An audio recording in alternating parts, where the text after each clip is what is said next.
झील अब शांत थी, पर अर्जुन का मन नहीं। अभी अभी उसने अपने डर को अपनाया था, और जैसे ही वह सोच ही रहा था कि सब खत्म हो गया, एक नई किताब हवा में तैरती हुई उसके सामने प्रकट हुई। वह किताब कोई साधारण किताब नहीं थी, उसमें से चमक निकल रही थी, और जैसे जैसे वह उसके करीब पहुंचा, जमीन हिलने लगी। किताब के खुलते ही जमीन में दरारें पड़ गईं। पानी की सतह फटने लगी। अर्जुन ने किताब खोली, उसमें एक चमकता हुआ नक्शा बना था। लेकिन यह नक्शा रास्तों का नहीं, यात्रा का था। एक आंतरिक यात्रा।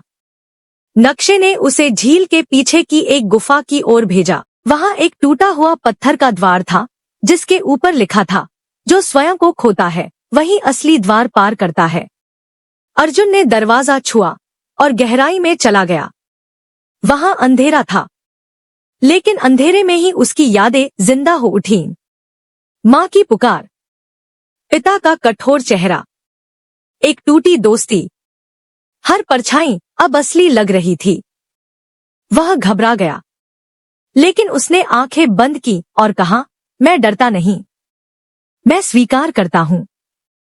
उस क्षण चारों ओर की परछाइयां धुएं में बदलकर गायब हो गईं। एक नया दरवाजा प्रकट हुआ, और उसके पार एक दुनिया जो समय से परे थी। हवा में समय की रेखाएं तैर रही थी, घड़ियां उल्टी चल रही थी, और सामने एक पहाड़ी पर लिखा था, समय की सीढ़ियां यहीं से शुरू होती है। अर्जुन अब तैयार था, न केवल आगे बढ़ने के लिए, बल्कि खुद को समझने के लिए भी।